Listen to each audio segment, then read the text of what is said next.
கர்த்தருடைய வார்த்தைக்கு நாம் செல்வோம். எபிரேயர் 11ஆம் அதிகாரம் 1ஆம் வசனத்தை எடுத்துக்கொள்வோம். விசுவாசமானது நம்பப்படுவர்களின் உறுதியும் காணப்படாதவைகளின் நிச்சயமுமாயிருக்கிறது. விசுவாசத்தை குறித்து பார்க்க ஆரம்பிச்சிருக்கிறோம். இந்த வசனத்தின் அடிப்படையில் விசுவாசம்னா என்னன்னு நாம் பார்க்க போகிறோம். அங்கே சொல்லப்பட்டிருக்கிறது, விசுவாசமானது நம்பப்படுவர்களின் உறுதியும் காணப்படாதவைகளின் நிச்சயமுமாயிருக்கிறது. நான் ஒரு விஷயத்தை நம்புகிறேன், நான் விசுவாசிக்கிறேன்னு சொன்னால் நான் நம்புகிற காரியம் நிச்சயமாக நடக்கும் என்று விசுவாசம் சொல்கிறது. நான் நம்புகிற காரியம் நிச்சயமாகவே நடக்கும். அதான் சொல்லப்பட்டிருக்கு, நம்பப்படுகிறவர்களின் உறுதியும் காணப்படாதவர்களின் நிச்சயமாக இருக்கிறது. ரெண்டு வார்த்தை சொல்லுங்க, உறுதியும் நிச்சயமும். சொல்லுங்க, உறுதியும் நிச்சயமும். ஆங்கிலத்தில் பார்த்தீங்கன்னா அந்த உறுதின்ற இடத்துல ஷோரா நடக்கும்னு போட்டுருக்கு பாருங்க. நான் விசுவாசிக்கிறேன் அப்படின்னு சொன்னால் நான் ஒரு நிலையில் நிற்கிறேன், எனக்கு இந்த காரியம் நிச்சயமாகவே நடக்கும், ஷோரா நடக்கும். அந்த ஸ்டேட்டில் இருக்கிறது பேர் தான் என்னது? விசுவாசம். இல்லை நடக்குமா நடக்காதான்றது அப்பந்தான் தெரியும், சூழ்நிலை பொறுத்து அது மாறும். இப்படி இல்லை, விசுவாசம் ஒன்று நம்புது, நிச்சயமாக நடக்கும், நிச்சய சுகம் உண்டாகும். நான் அந்த நம்புகிற அந்த நன்மையை நிச்சயம் காண்பேன். இன்னொன்று அங்கே போட்டுருக்கு பாருங்க, காணப்படாதவர்களின் நிச்சயமாக இருக்குன்னு போட்டிருக்கு இல்லையா? அதை அப்புறம் பார்க்கலாம், இன்னும் கண்ணால் பார்க்கலாம் அந்த காரியத்தை. ஆனால் அதை குறித்த நிச்சயம் போட்டிருக்குது. ஆங்கிலத்தில் சொல்லுவாங்க அன்சர்டனிட்டி அப்படின்னு சொல்லுவாங்க.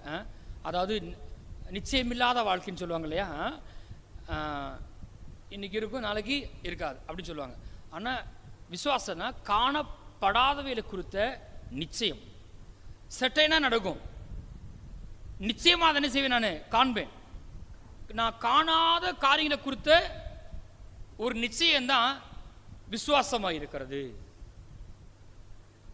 சரி, இந்த விசுவாசம் எப்படி வருது அப்படின்னு கேட்டால், எல்லாருமே பொதுவாக ஒரு காரியத்தை நம்புவோம், அதுக்கு பேர் விசுவாசம் கிடையாது. விசுவாசம் என்பது நான் ஒரு வாழ்க்கையின் ஒரு பகுதியில் ஒரு காரியத்தை நான் நம்புகிறேன் அப்படின்னு சொன்னால் அதற்குரிய தேவனுடைய வார்த்தையை கேட்கும் போதோ அல்லது தேவனை குறித்த ஒரு வெளிப்பாடு உண்டாகும் போது அதன் நிமித்தமாக அதனால தான் நான் அந்த இடத்துக்கு போகிறேன். சும்மா நம்புகிறேன் அது அப்படி வரல, இது வேற மாதிரி செய்கிறனால வருது. விசுவாசம் கேள்வினாலும் கேள்வி தேவனுடைய வசனத்தால் வரும். தேவனுடைய வசனத்தை வாழ்வின் ஒரு பகுதியை குறித்து நான் அதை நம்புகிறேன், நான் கடன் இல்லாத வாழ்க்கையை வாழ்வேன், நான் பெருகுவேன் அப்படின்னு நான் ஒரு விஷயத்தை நம்ப போகிறேன்னு சொன்னால் அதை குறித்த தேவனுடைய வார்த்தையை நான் அதை குறித்த வார்த்தையை கேட்டு அதை தேவனால் எப்படி செய்ய முடியும் என்று தேவனை குறித்த வெளிப்பாடை பெறும் பொழுது அதுதான் என்ன செய்யுது, கொண்டு போய் விசுவாசம் என்கிற இடத்துல கொண்டு போய் நிறுத்துது. அதுதான் எனக்கு உறுதியும் நிச்சயத்தை என்ன செய்யுது, கொண்டு வருகிறது. அதான் பார்க்க போகிறோம். ரொம்ப சிம்பிளாக சொல்கிறேன். இந்த ஆண்டில் கர்த்தர் நமக்கு வாக்கு பண்ணியிருக்கார், வருஷத்தின் நன்மையால் முடி சூட்டுவேன்னு சொல்லியிருக்கார் இல்லையா? நீங்கள் நம்ம எல்லாருமே ஒரு நன்மை எதிர்பார்த்து கொண்டிருக்கலாம்.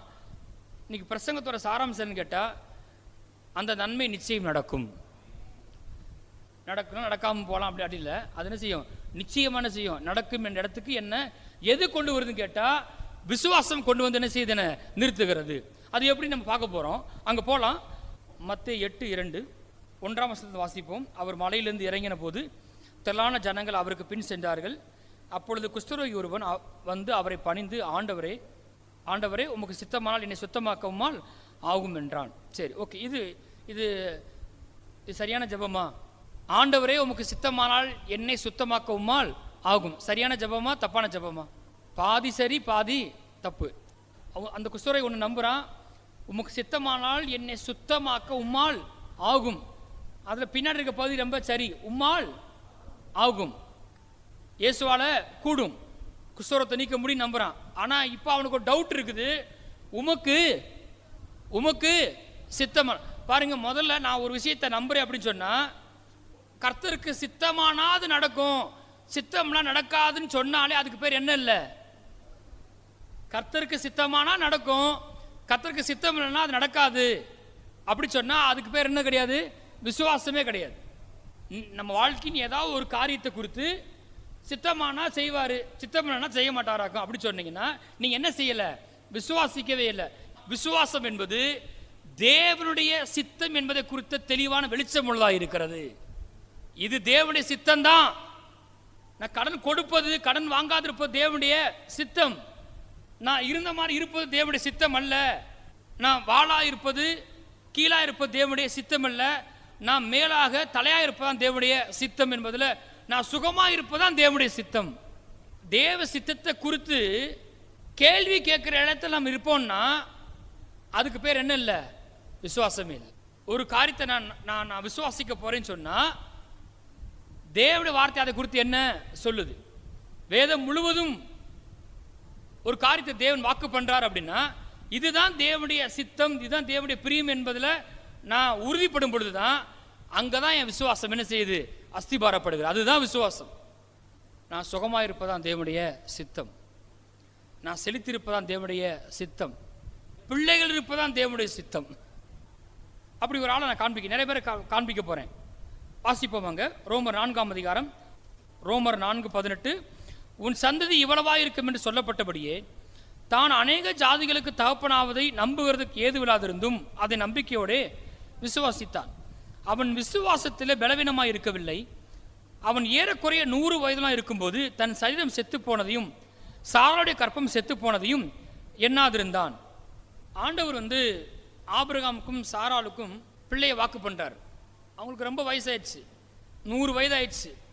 அப்ப அவரை குறித்து போட்டிருக்கு, அவர் விசுவாசத்தில் என்ன வரலையா? பலவீனமா இருக்கவில்லைன்னு போட்டிருக்குது. ஆனா சரீரம் எப்படி இருக்குது? பலவீனமா இருக்குது. கர்த்தர் வாக்கு பண்ணியிருக்கிறாரு, நான் உன்னை அநேக ஜாதிகளுக்கு தகப்பனாக்குவேன்னு சொல்லியிருக்கிறார். அதை நம்புகிறதுக்கு ஏதாவது ஏது இருக்கான்னு கேட்டா எந்த ஏதுவுமே என்ன செய்யல, இல்ல. நம்புகிறதுக்கு ஏதும் இல்லாதிருந்துன்னு போட்டிருக்கு. இந்த மாதிரி ஏதாவது ஒன்று இருக்கு, நம்ம நம்பலாம் அப்படின்னு பார்த்தா அப்படி ஒண்ணுமே கிடையாது. இப்ப ஆபிரகாம் என்ன செய்யணும்? விசுவாசிக்கணும். அப்ப அவர் விசுவாசம் என்னவா இருக்குன்னு கேட்டா அவர் ஏதோ ஒரு விஷயத்தை நம்ப போறாரு. நம்பப்படுகிறவர்களின் உறுதியும் காணப்படாதவர்களின் நிச்சயமா இருக்கிறது. அதுதான் விசுவாசம். அது யாருக்குள்ள இருக்குது? ஆபிரகாமுக்குள்ள இருக்குது. எப்படி வந்துச்சு அப்படின்னு கேட்டீங்கன்னா அங்க வாசிப்போம். அங்க போட்டிருக்கு, இப்படிப்பட்ட சூழ்நிலை கூட அவன் விசுவாசத்தில் பலவீனமா இருக்கவில்லை. அவன் ஏறக்குறைய 100 வயதுலாம் இருக்கும்போது தன் சரீரம் செத்து போனதையும் சாராளுடைய கற்பம் செத்து போனதையும் எண்ணாதிருந்தான். வாசிப்போம். தேவனுடைய வாக்குத்தத்தத்தை குறித்து அவன் அவிசுவாசமாய் சந்தேகப்படாமல் தேவன் வாக்குத்தத்தம் பண்ணினதை நிறைவேற்ற வல்லவராய் இருக்கிறார் என்று முழு நிச்சயமாய் நம்பி. இங்க ஆபிரகாமுடைய விசுவாசத்துக்கு அஸ்திபாரம் எதுன்னு கேட்டீங்கன்னா 21 போட்டிருக்கு, தேவன் வாக்குத்தத்தம் பண்ணினதை நிறைவேற்ற வல்லவராய் இருக்கிறார் என்று எப்படி நம்பி? முழு நிச்சயமாய் நம்பி. எத்தனை பேர் முழு நிச்சயமா நம்புறீங்க? கர்த்தர் உங்களுக்கு வாக்கு பண்ணியிருக்கிறாரா? ஒரு காரியத்தை சொன்னது யாரு? கர்த்தர். அது நடக்கும் என்பதற்கு எனக்கு எந்த சாத்தியக்கூறும் இல்லை. ஒன்றே ஒன்றுதான் இருக்குது. ஆனா அவருக்கு விசுவாசம் இருக்கு. விசுவாசம் என்னன்னு கேட்டா தேவன் தாம் வாக்கு பண்ணினதை நிறைவேற்ற வல்லவராய் இருக்கார் என்பதை முழு நிச்சயமாய் நம்பினார். உங்களுக்கு வேற ஏதாவது நம்பிக்கை இருக்குதா? வேற ஏதாவது நீங்க நம்பிக்கிட்டு இருக்கீங்களா? நம்புறதுக்கு ஏதாவது சாத்தியக்கூறு இருக்குதா உங்களுக்கு? ஒண்ணுமே இல்லை. ஆனா நான் கேட்கிறேன், எத்தனை பேருக்கு ஆண்டவர் வாக்கு பண்ணியிருக்கிறார்? எத்தனை பேருக்கு வாக்குத்தத்தம் இருக்குது? எத்தனை பேர் நம்புறீங்க கடவுள் சொன்னதை நிறைவேற்ற வல்லவரா இருக்காரு? எத்தனை பேர் நம்புறீங்க? அதை குறித்து முழு நிச்சயம் உங்களுக்கு இருக்குதா? தேவன் தாம் வாக்கு பண்ணினதை எனக்கு நிறைவேற்ற வல்லவராய் இருக்கார் என்று நான் முழு நிச்சயமாய் நம்புகிறேன். அந்த ஒண்ணு இருக்குதா? அதுதான் ஆபிரகாமின் விசுவாசம். கர்த்தரும் அவர் வார்த்தை தான் இருக்கே தவிர வேற ஒன்றும் இல்லை. அதுதான் விசுவாசம். இப்ப ஆபிரகாம் விசுவாசத்துல பிள்ளை பிறந்தா பிறக்கும் பார்க்கலாம் அப்படி கத்தனை செய்யல, பேசவே இல்லை. கத்தர் பேசவே மாட்டார். நம்மை அந்த இடத்துக்கு கொண்டு வர விரும்புறாரு. கத்தர் பேசும்போது பார்க்கலாம்ப்பா, பார்த்து சொல்றேன், அப்படி கத்தனை செய்ய மாட்டாரு, பேசவே மாட்டார். தேவன் ஒரு விசுவாசத்தின் தேவன். ஆமென். அவர் ஒன்று சொன்னார், எப்படி செய்வாரு? நிச்சயமா சொல்லுவார். பார்க்கலாம்னு செய்ய மாட்டாரு, சொல்லவே மாட்டார். அங்க வாசிப்போம். ஆதியாம் 17ஆம் அதிகாரத்தில் 19ஆம் வசனத்தை வாசிங்க. அப்பொழுது தேவன், உன் மனைவியாகிய சாராள் உனக்கு ஒரு குமாரனை பெறுவாள். அப்படியே போட்டிருக்கு. என்ன போட்டிருக்கு? உன் மனைவியாகிய சாராள் நிச்சயமாய் உனக்கு ஒரு குமாரனை பெறுவாள், அவனுக்கு ஈசாக் என்று பெயரிடுவாயாக.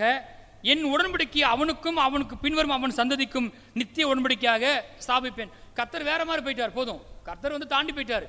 இவங்க பிள்ளை உண்டாகுமான்னு கேட்குறாங்க. அவர் என்ன சொல்றாரு? என்ன பிள்ளை உண்டான்னு சொல்லிட்டாரு.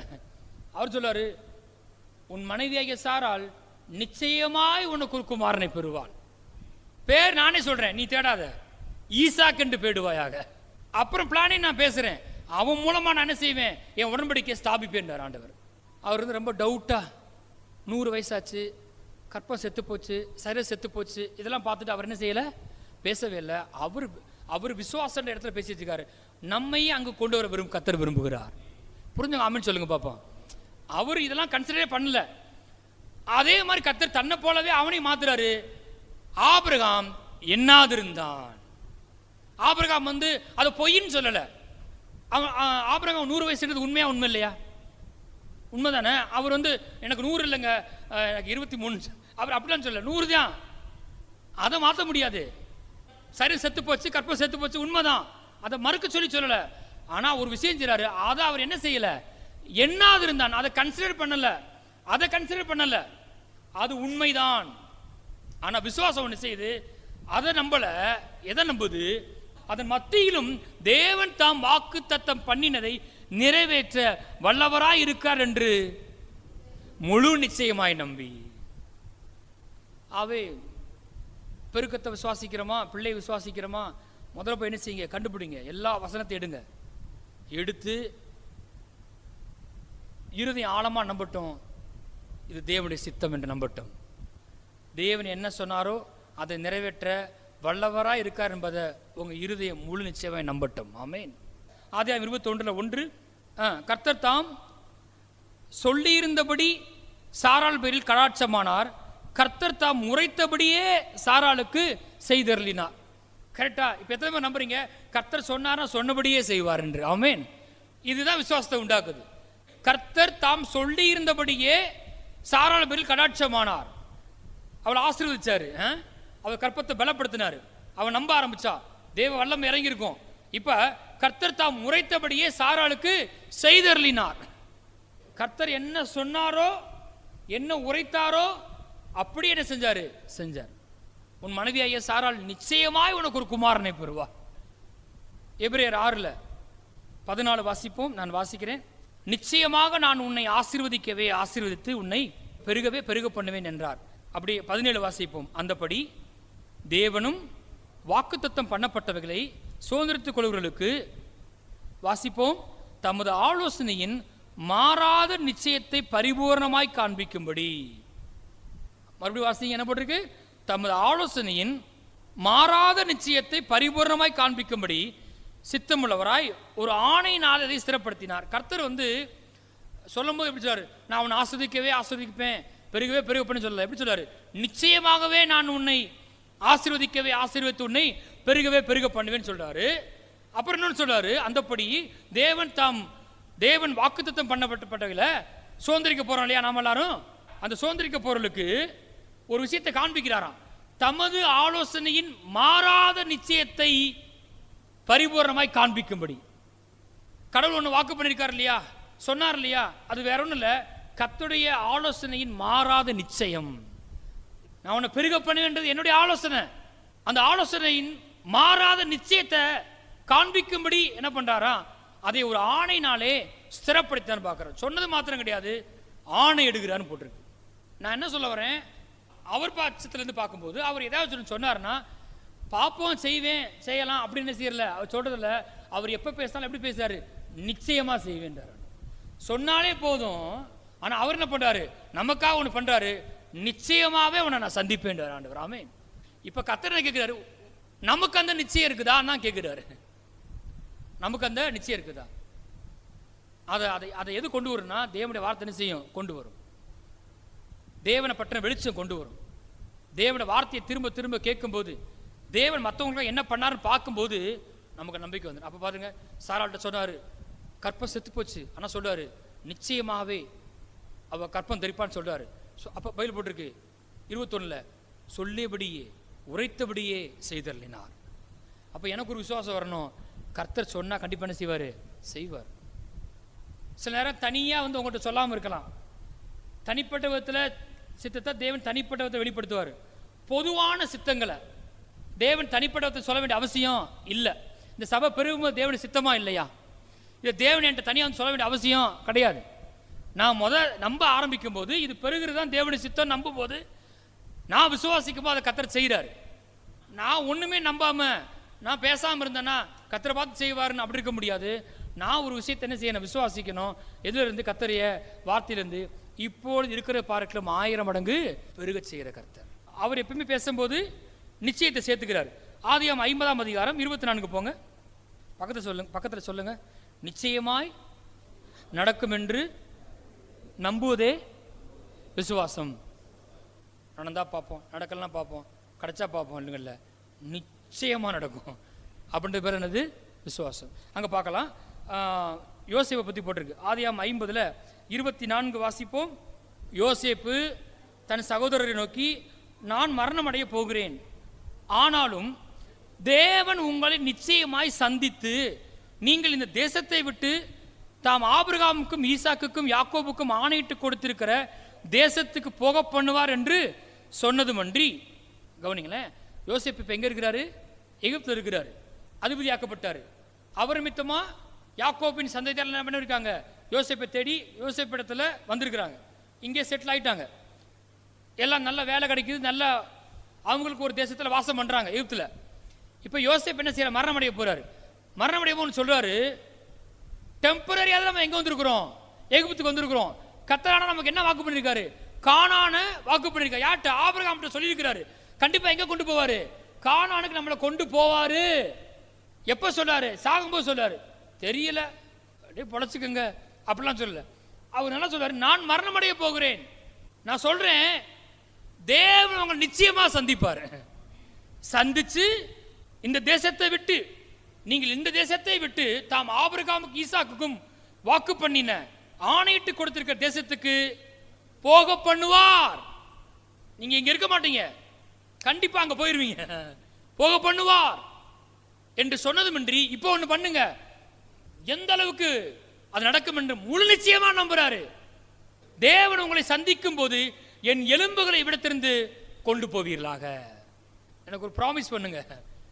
நான் மரிக்க போறேன், என்னை எங்க அடக்கம் பண்ண போறீங்க, ஆனா ஒன்று நடக்க போகுது, இங்க இருக்க மாட்டீங்க, கானானுக்கு கண்டிப்பா போவீங்க. கர்த்தர் சொன்னபடி செய்வாரு, உங்களை சந்திப்பாரு, இங்கிருந்து போக பண்ணுவாரு. அப்படி போகும்போது என்ன பண்ணுங்க, என் எலும்புகள் என்ன செஞ்சிருங்க, கொண்டு போயிருங்க. கொண்டு போய் கானானு கொண்டு போயிரு. யோசேப்பு விசுவாசாரா இல்லையா? செத்த பிறகு தேவன் சந்திச்சா என்ன, சந்திக்காட்டின என்ன, அப்படிலாம் இல்லை. அவருக்கு நல்லா தெரியும், நான் போயிடுவேன், ஆனா தேவன் போகல. தேவன் கண்டிப்பா சொன்னது என்ன செய்வாரு, செய்வாரு. செய்யும் போது இதையும் செஞ்சிருங்கன்ற முழு நிச்சயமாய் நம்பி, அவர் முழு நிச்சயமா நம்புறாரு. இங்க நீங்க இருந்தா கூட தேவன் உங்களை என்ன செய்வாரு, சந்திப்பார். சந்திச்சாரா சந்திக்கலையா வாசிக்கலாம். அதையுமே நம்ம ஆன்சரையும் பார்த்துருவோம். சொல்ற மாத்திரம் கிடையாது. ஒருத்தவங்க ஒன்று நம்புறாங்க, அது நடந்து செல்ல செஞ்சிருவோம், பார்த்துருவோம். நம்ம வாசிப்போம். அங்க யாத்திரா 13ஆம் அதிகாரத்தில் 18 வாசிப்போம். சிவந்த சமுத்திரத்தின் வனாந்திர வழியாய் ஜனங்களை சுற்றி போக பண்ணினார். இஸ்ரவேல் புத்திரர் எகிப்து தேசத்திலிருந்து அணியணியாய் புறப்பட்டு போனார்கள். கரெக்டா? விடுதலை ஆயிடுச்சு, விடுதலை கிளம்புறாங்க. ஏற்கனவே யோசேப்பு என்ன செஞ்சிருக்காரு, ஆணை வாங்கியிருக்காரு, ப்ராமிஸ் வாங்கியிருக்காரு.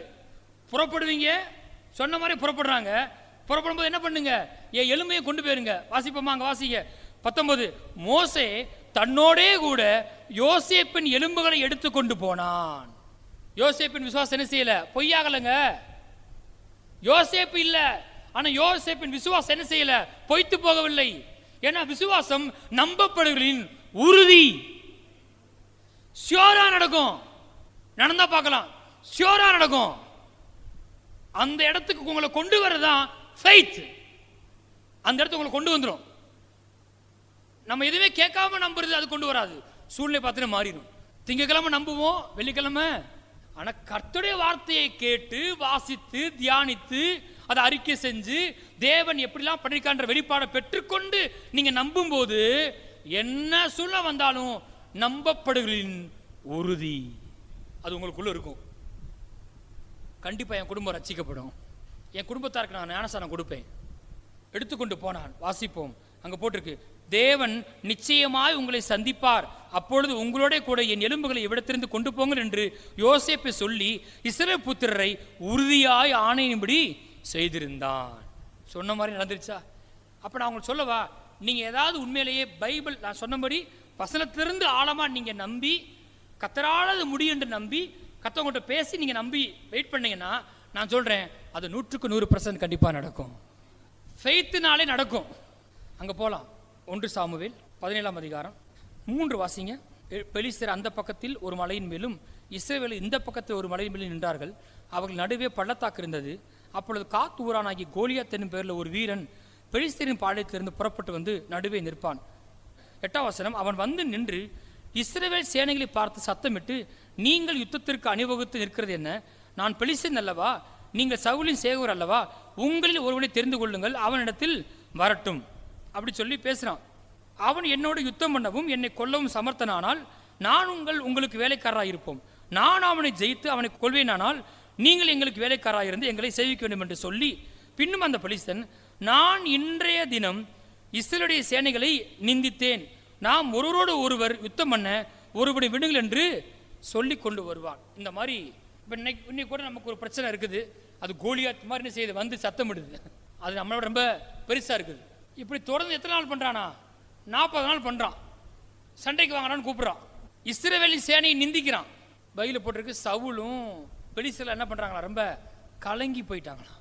அந்த சூழ்நிலையில் ஒரு விஷயத்தை இஸ்ரவேல்லாம் பேசி கொண்டிருக்கிறாங்க. அதை நம்ம வாசிப்போம். அதே அதிகாரத்தில் 23ஆம் வசனத்தை வாசிங்க. காத் ஊரானாகிய கோலியாத் என்னும் பெயருள்ள அந்த பெலிஸ்தர் வீரன் பெலிஸ்தரின் சேனையிலிருந்து எழும்பி வந்து நின்று முன் சொன்ன வார்த்தையிலேயே சொன்னான். அதை தாவீது கேட்டான். இப்போ அந்த இடத்துக்கு யார் வந்துட்டா? தாவீது வந்திருக்கா. அவங்களுக்கு தெரியும் சம்பவம். தாவீது அந்த பாளையத்துக்கு வந்த பிறகு அவனு கேட்குறான். அப்பயும் கோலியாத் வந்து என்ன பண்ணுறான், நின்று முன் சொன்ன வார்த்தையில திரும்பி சொல்லிக்கிட்டு இருக்கான்னு போட்டிருக்கு. அவனும் கேட்குறான். வாசிப்போம் தொடர்ந்து. இஸ்ரவேலர் எல்லாரும் அந்த மனுஷனை காணும்போது மிகவும் பயப்பட்டு அவன் முகத்துக்கு விலகி ஓடி போவார்கள். வாசிப்போம். அந்நேரத்தில் இஸ்ரவேலர் வந்து நிற்கிற அந்த மனுஷனை கண்டீர்களா? இஸ்ரவேலை நிந்திக்க வந்து நிற்கிறான். வாசிப்போம் எல்லாரும். இவனை கொல்லுகிறவன் எவனோ அவனை ராஜா மிகவும் ஐஸ்வர்யவானாக்கி அவனுக்கு தம்முடைய குமாரத்தை தந்து அவன் தகப்பன் வீட்டாருக்கு இஸ்ரவேலிலே சர்வமானியம் கொடுப்பார் என்றார்கள். கோலியாத்தை கொல்றவனுக்கு எத்தனை கிடைக்கும்? என்னென்ன கிடைக்கும்? ராஜா அவனை மிகவும் ஐஸ்வர்யனாக்குவார். 2வது தன்னுடைய குமாரத்தையை கொடுப்பாரு. 3வது சர்வமானியம் கொடுப்பார். அப்பொழுது தாவீது தன்னண்டையில் இருக்கிறவர்களை பார்த்து, இந்த பெலிஸ்தனை கொன்று இஸ்ரவேலுக்கு நேரிட்ட நிந்தை நீக்கிறவனுக்கு என்ன செய்யப்படும்? நல்லா கவனிங்க. உங்களுக்கு கோலியாத்து பெரிய பெலிஸ்தன் வீரன். தாவீது யாரு? ஆடு மேய்க்கிறவன். ஆனால் அவன் எப்படி பேசுறான்னு பார்த்தீங்கன்னா, அவன் வந்து சொல்றான், இந்த பெலிஸ்தனை என்ன செஞ்சு கொன்று இஸ்ரவேலுக்கு நேரிட்ட நிந்தையை நீக்கிறவனுக்கு என்ன செய்யப்படும் அப்படிங்கிறான். அப்ப நல்லா கவனிங்க. விசுவாசம் என்னது? நம்பப்படுகளின் உறுதி. தாவீது நம்புறான், நான் கோலியாத்தை ஆமென் சொல்லுங்க. அந்த நம்பப்படுறது குறித்து ஒரு உறுதி அவனுக்கு இருக்குது. நான் தான் அவனை கொல்ல போறேன். அதுல அவனுக்கு எந்த சந்தேகம் என்ன செய்யல, இல்லவே இல்லை. ட்ரை பண்ணி பார்ப்போம், ஒரு கல்லை எரிஞ்சு பார்ப்போம், நம்ம இல்லைன்னா ஓடி போயிடுவான். அப்படிலாம் சொல்லல. அவன் பேச ஆரம்பிக்கும் போதே பேசுறான், தெளிவா சொல்றான், இவனை கொன்னு வந்த நிந்தை நீக்கிறவனுக்கு என்ன. அப்ப முடிவு பண்ணிட்டான். அதான் சொல்றது, நிச்சயமா சொல்றான், ஷியோரா சொல்றான், நான் தான் அவனை கொல்ல போறேன். இப்ப விஷயத்தை சொல்லு, அவனை கொன்னா என்ன கிடைக்கும்? அவன் எங்க போயிட்டான் பாத்தீங்களா? இதுதான் ஃபெய்த். அப்ப வாசிக்கலாம், அங்க போட்டிருக்கு, அதற்கு ஜனங்கள் அவனை கொல்லுகிறவனுக்கு இன்னென்ன பணி செய்யப்படும் என்று முன் சொன்ன வார்த்தைகளையே அவனுக்கு சொன்னார்கள். அடுத்த வசனத்தை நீங்க வாசித்து பார்த்தீங்கன்னா, அவன் சகோதரர் எலியா வந்து என்ன பண்றான், அவனை திட்டுறான். இங்க எதுக்கு வந்த? சின்ன பையன் ஆடு மேய்க்கிறவன், பாளையத்துக்கே வந்த, அப்படி திட்டுறான். திட்டின உடனே 29 வாசிங்க. அதற்கு தாவீது, நான் இப்பொழுது செய்தது என்ன? நான் வந்ததற்கு முகாந்திரம் இல்லையா என்று சொல்லி அவனை விட்டு வேறிடத்தில் திரும்பி அந்த பிரகாரமாவே கேட்டான். ஜனங்கள் முன் போலவே உத்தரவு சொன்னார்கள். இவன் வந்து இங்க வந்து அதை பேசிட்டு இருக்கும் போது யார் வந்துட்டா? எலியா வந்துட்டான். இவன் ரொம்ப விசுவாசமா பேசும்போது மத்தவன் என்ன பண்றான்? நம்பாதவன் என்ன பண்றாங்க? அவனை, ஏய் நீ பண்ண போறியா, உனக்கு இதுக்கு என்ன சம்பந்தம் கேட்கறான். அப்ப பைபிள் போட்டு தாவீது வந்து அவன் சொல்றதை கேட்காம அவனை விட்டு திரும்பி என்ன பண்ணானா, மறுபடியும் வேறொடத்தை திரும்பி அந்த பிரகாரமாகவே கேட்டான். அதாவது திரும்ப என்ன கேட்கிறான்? அதே மாதிரி கேட்கிறான், இவனை கொன்னு இந்த நிந்தையை நீக்கிறவனுக்கு என்ன செய்ய? ஏற்கனவே என்ன சொன்னாலும் அதே மாதிரி திரும்ப கேட்கிறான். அப்ப அவன் ஆழமா நம்புறான், நான் தான் கோலியாத்தை என்ன செய்ய போறேன், கொல்ல போறேன் என்பது அவன் ரொம்ப திட்டமா இருக்கிறான். ஜனங்களும் என்ன சொல்றாங்க? முன்பு போலவே உத்தரவு கொடுக்குறாங்க. நமக்கு சம்பவம் தெரியும். இப்படி சொன்னவனே என்னடா அங்கே சலசலப்பாக இருக்குன்னு சவுல் பார்த்துட்டு யாராவே எனக்கு இந்த மாதிரி ஒரு பையன் வந்திருக்கான், கோலியாத்தை கொல்றேன்றியான், கோலியாத்தை கொல்றானா, அவனை கூட்டுவாங்க இங்கே அப்படி சொன்ன. சவுல் சொல்கிறான், அப்பா கோலியாத்து அவன் பெரிய யுத்த வீரன், நீ ஒரு வாலிபன், உனக்கு அதுக்கு சம்மந்தம் இல்லை அப்படி சொன்ன உடனே இப்போ நம்மால் பேசுகிறாரு. நான் என்ன காமிச்சிட்டு இருக்கேன், விசுவாசம் என்ன தெரியுமா, முழு நிச்சயமாய் நம்புவது. நடக்கலாம் நடக்காமையும் போகலான்றது இல்லை, நிச்சயமாகவே நடக்கும் என்று நம்புவது. அப்போ தாவீது வந்து ஒரு விசுவாசமான ஆள். சவுலுக்கு ரிப்ளை பண்ணுறாரு, வாசிப்போம் 34 வாசிங்க.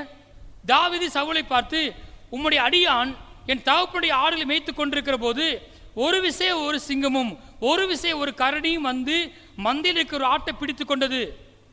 நான் அதை தொடர்ந்து போய் அதை அடித்து அதை அதன் வாய்க்கு தப்புவித்தேன். அது என் மேல் பாய்ந்த போது நான் அதன் தாடியை பிடித்து அதை அடித்து கொன்று போட்டேன். வாசிப்போம். அந்த சிங்கத்தையும் அந்த கரடியும் உம்முடைய அடியானாகிய நான் கொன்றேன். விருத்த சேதனம் இல்லாத இந்த பெலிஸ்தனும் அவைகளில் ஒன்றை போல இருப்பான். அவன் ஜீவனுள்ள தேவனுடைய சேனைகளை நிந்தித்தானே. யாராவது உங்களை பார்த்து ஆண்டவர் பற்றி நிந்திச்சிருக்காங்களா? உங்கள் ஆண்டவரில் என்னத்தை செய்ய பண்ணு கேட்டிருக்காங்களா? அவங்க ஒன்று பண்ணுறாங்க, அற்புதத்துக்கு வழி உண்டாக்குறாங்க. ஆமென். ஆண்டவருக்கு உனக்கு என்னத்தை செஞ்சார், இது நடக்க போகுதா, இனிமேல் நீ மேலே வர போறியா, அவரை நம்பி தான் போனேன் அப்படின்னு சொல்கிறாங்களா? நான் சொல்கிறேன், அற்புதம் நடக்க போகுது. ஆமென். அவங்க என்ன பண்ணுறாங்க, கத்தை டெஸ்ட் பண்ணி பார்க்குறாங்க. கோலியா தெரிஞ்சுமா பண்ணா, கத்தை டெஸ்ட் பண்ணா வந்து ஜீவனுள்ள தேவனுடைய சேனைகள் நிந்தித்தானே. அவன் வந்து சேனையை நிந்திக்கல, என்ன பண்ணா, மறைமுகமா ஜீவனுள்ள தேவனுடைய சேனையை நிந்தித்தானே. பிரச்சனை எங்க போயிடுச்சு, கர்த்தர் பக்கமா சாஞ்சு போச்சு. இன்னொன்று சொல்றான், விருத்த சேதனம் இல்லாத இந்த பெலிஸ்தன் எம்மாத்திரம்ன்றான். கவனிப்போம். விருத்த சேதனம் என்னது, உடன்படிக்கைக்கு அடையாளமா இருக்குது. அவ விருத்த சேதனம் பண்ணப்படாதவன், அதாவது மாம்சத்தில் நுனித்தோல் என்ன செய்யப்பட வெட்டப்படலை. இவன் தாவீது விருத்த சேதனம் பண்ணப்பட்டவன். அப்ப அவன் உடன்படிக்கைக்கு அப்பாற்பட்டவன், நான் உடன்படிக்கை உட்பட்டவன். அப்ப உடன்படிக்கை யார்கிட்ட பண்ணப்பட்டிருக்கோ அவங்க பக்கத்தில் யார் இருக்கா, கர்த்தர் இருக்கார். அப்ப நான் போனா கர்த்தருக்கு ஏன் சார்பாக யுத்தம் பண்ணுவார் என்று அவன் நம்புகிறான் ஆழமா. அதான் அவனோட விசுவாசம். இப்ப அவன் சொல்றான், என்னை பத்தி உங்களுக்கு தெரியல, நான் யார் தெரியுமா அப்படின்னு பேசிட்டு வர்றான். ஒரு விஷ சிங்கம் ஒரு விஷ கரடி வந்துச்சு, இந்த மாதிரி அடிச்சு கொண்டு போட்டேன், அதுல அந்த மாதிரி இந்த பெலிஸ்தன் இருப்பான் அப்படி சொல்லிட்டு வரான்ல. வாசிப்போம். அங்க 38 வாசிங்க, மன்னிக்கணும் 37 வாசிங்க எல்லாரும். பின்னும் தாவீது, என்னை சிங்கத்தின் கைக்கும் கரடியின் கைக்கும் தப்புவித்த கர்த்தர் இந்த பெலிஸ்தனுடைய கைக்கும் தப்புவிப்பார் என்றான். நான் சொல்றேன், இதுதான் ஃபெய்த். கரடியின் கைக்கு தப்புவிச்சது யாரு, கர்த்தர். சிங்கத்தின் கைக்கு தப்புவித்தது யாரு, கர்த்தர். அதே மாதிரி நம்புறான், இந்த பெலிஸ்தீன் கைக்கு என்ன செய்வாரு, தப்புவிப்பார். அவன் இப்படி சொல்ல, அப்ப தப்புவிச்சாரு, இனி தப்புவிப்பார் எனக்கு கொஞ்சம் டவுட்டா இருக்கு, தெரியல. தப்புவிச்சாலும் தப்புவிக்கலாம், தப்பிக்காம இங்கே என் கதை முடிஞ்சாலும் முடியல அப்படி சொல்லல. அவன் தெளிவா சொல்றான், கர்த்தர் தனிப்பட்ட அவன்கிட்ட என்ன செய்யல, பேசல. ஆனா அவன் நம்புறான், கரடின் கைக்கு என்ன தப்புவித்தவர், சிங்கத்தின் கைக்கு என்ன தப்புவித்தவர், கோலியாத்தின் கைக்கு என்ன செய்வார், என்ன தப்புவிப்பார் என்று தாவீது முழு நிச்சயமாய் நம்பினான். தமிழ் சொல்லுவாங்க நிகழ்தகவு, ப்ராபபிலிட்டி போடுவாங்க இல்லையா, கொஞ்சம் சான்ஸ் இருக்கு கொஞ்சம் இல்லை. இப்போ கிரிக்கெட்லாம் பார்த்தீங்கன்னா இந்த ரேட்டில் அடிச்சானா இவ்வளோ ரேட்டு போகும்னு நினைப்போம், அப்புறம் என்ன செய்யும், டப்புக்குன்னு மாறிடும். 290 போய் நினைப்போம், அப்புறம் பார்த்தா 220 முடிஞ்சிடும். அது மாறுது பாருங்க காரியம். ஆனால் இங்கே பார்த்தீங்கன்னா அவன் சொல்கிறான், கரடியை போட்டாச்சு, சிங்கத்தை போட்டாச்சு, அடுத்து யாரு, கோலியாத்தை அடிக்கிறதுக்கு எனக்கு கண்டிப்பாக நிச்சயம் கர்த்தர் என் சார்பில் வந்து யுத்தம் பண்ணுவார், எனக்கு ஹெல்ப் பண்ணுவார். ஆமேன்.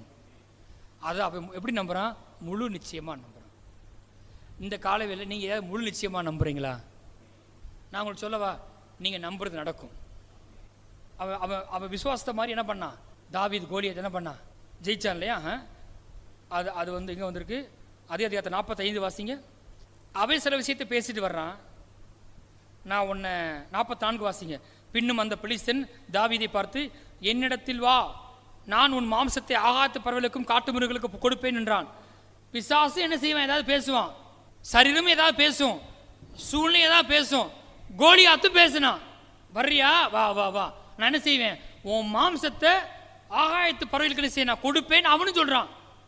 உடனே அதை பார்த்து நீ தாவீது போச்சுடா, விசுவாசம் புஷ்ன்னு போச்சுன்னு போகல, இவன் அதுக்கு மேல ஒன்று பேசுறான். வாசிப்போம் என்ன போட்டிருக்கு. அதுக்கு தாவீது பெலிஸ்தரை நோக்கி, நீ பட்டயத்தோடும் ஈட்டியோடும் கேடகத்தோடும் இடத்தில் வருகிறாய், நானோ நீ நிந்தித்த இஸ்ரவேலுடைய இராணுவங்களின் தேவனாய சேனைகளுடைய கர்த்தர் நாமத்தினிடத்தில் வருகிறேன். இன்றைய தினம் கர்த்தர் உன்னை என் கையில் ஒப்பு கொடுப்பார். ஓடுறான், ஓடும் போதே வழியில கர்த்தர் வரலாம், என்ன செய்யறது? கதை முடிஞ்சிச்சா? அதுக்கு பேர் ஃபெய்த்தே இல்லை. அவன் சொல்றான், இன்னைக்கு கர்த்தர் உன்னை என் கையில ஒப்பு கொடுப்பார். ஒப்பு கொடுப்பாரா கொடுக்க மாட்டாரா?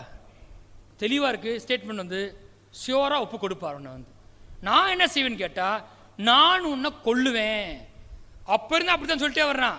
நான் உன்னை கொன்று உன் தலையை உன்னை விட்டு வாங்கி பெலிஸ்தருடைய பாளையத்தின் பிணங்களை இன்றைய தினம் ஆகாயத்து பறவைகளுக்கும் காட்டு மிருகங்களுக்கும் கொடுப்பேன்.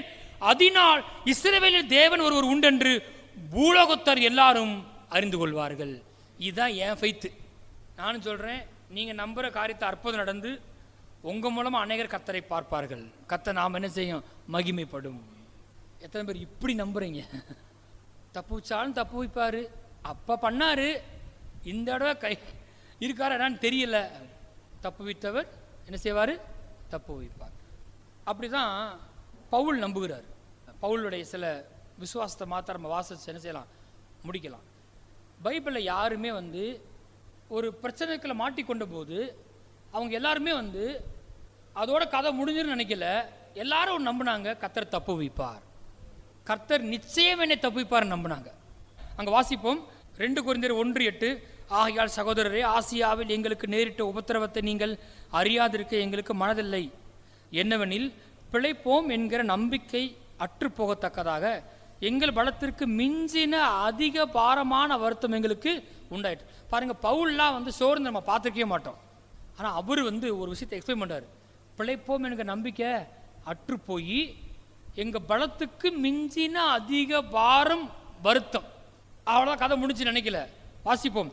நாங்கள் எங்கள் மேல் நம்பிக்கையாக இராமல், ஃபெய்த்னால யார் மேல இருக்கணும்? கர்த்தர் மேல. தேவன் தாம் வாக்குத்தத்தம் பண்ணினதை நிறைவேற்ற வல்லவராய் இருக்கார் என்று நம்பி, அதுதான் ஃபெய்த்தே. இப்போ சொல்லுவார், நாங்கள் எங்கள் மேல் நம்பிக்கையாக இராமல் மரித்தோரை எழுப்புகிற தேவன் மேல் நம்பிக்கையாக இருக்கத்தக்கதாக மரணம் வரும் என்று நாங்கள் எங்களுக்குள்ளே நிச்சயித்திருந்தோம். கண்டிப்பா என்ன போறோம்? சாக போறோம். செத்த போற என்ன நடக்க போகுது? மரித்தோரை உயிர் எழுப்புற தேவன் என்ன செய்யாமல எழுப்புன்னு நம்புறாரு. மரணத்துக்குள்ளே போயாச்சு. 10ஆம் வசனத்தை வாசிங்க. அப்படிப்பட்ட மரணத்தினின்றும் அவர் எங்களை தப்புவித்தார், இப்பொழுதும் தப்புவிக்கிறார், இன்னும் தப்புவிப்பார் என்று அவரை நம்பி இருக்கிறோம். ஒரு முறை கூட பவுல் வந்து ஊழியத்துக்கு போறோம் செத்து போயிடும் என்ன செய்யல, சொல்லவே இல்லை. அவர் ஆழமா நம்புறாரு, என்னை சாகடிக்கவே முடியாது. அவர் தெளிவா சொல்றாரு, இதுவரைக்கும் எங்களை என்ன செஞ்சாரு? தப்புவித்தவர், இப்பொழுதும் தப்புவிக்கிறார், இன்னும் தப்புவிப்பார். தேவையை சந்திச்சாலும் சந்திப்பாரு, சுகமாக்குனாலும் சுகமாக்குவாரு, கிடைச்சாலும் கிடைக்கும், நடந்தாலும் நடக்கும். அப்படின்னா அது என்னவே கிடையாது, ஃபெய்த்தே கிடையாது. ஃபெய்த் என்ன சொல்லுது? நான் இதை நம்புறேன், அது நிச்சயம் நடக்கும். அப்போ அவங்க நம்புறாங்க, நிச்சயம் என்ன செய்வாங்களே தப்பு வைப்பார். அங்கே வாசிப்போம் 2 தீமோத்தேயு 1:11. அதற்கு நான் பிரசங்கியாகவும் அப்போஸ்தலனாகவும் புறஜாதியாருக்கு போதனாகவும் நியமிக்கப்பட்டேன். அதாவது சுவிசேஷத்துக்காக. தொடர்ந்து வாசிப்போம். அதன் நிமித்தம் நான் இந்த பாடுகளை அனுபவிக்கிறேன், ஆயினும் நான் வெட்கப்படுவதில்லை. வாசிப்போம். ஏனென்றால் நான் விசுவாசித்திருக்கிறவர் இன்னார் என்று அறிவேன், நான் அவரிடத்தில் ஒப்பு கொடுத்ததை அவர் அந்நாள் வரைக்கும் காத்துக்கொள்ள வல்லவராய் இருக்கிறார் என்று நிச்சயத்தும் இருக்கிறேன். அப்ப இவங்க ஒரு விஷயத்தை நம்புறாங்க, நான் விசுவாசத்திற்கு இன்னார் என்று அறிவேன், அவர் காத்துக்கொள்ள வல்லவராய் இருக்கிறார். ஆண்டவர் என்ன செய்ய முடியும் என்ன செய்யறாங்க? அவங்க நம்புறாங்க. ஆபிரகாம் அப்படித்தான் நம்பினாரு, தாவீது அப்படித்தான் நம்பினாரு. எல்லாரும் என்ன பண்ணாங்க? விசுவாசத்தை கர்த்தர் மேல வச்சாங்க. பாருங்க, அந்த அறிவு தான் அவங்களுக்கு நம்ப வச்சுச்சு. நடந்தா நடக்கும்னு வச்சுக்கல, கண்டிப்பா என்ன செய்யும்? நடக்கும். தப்பு வைப்பாரா?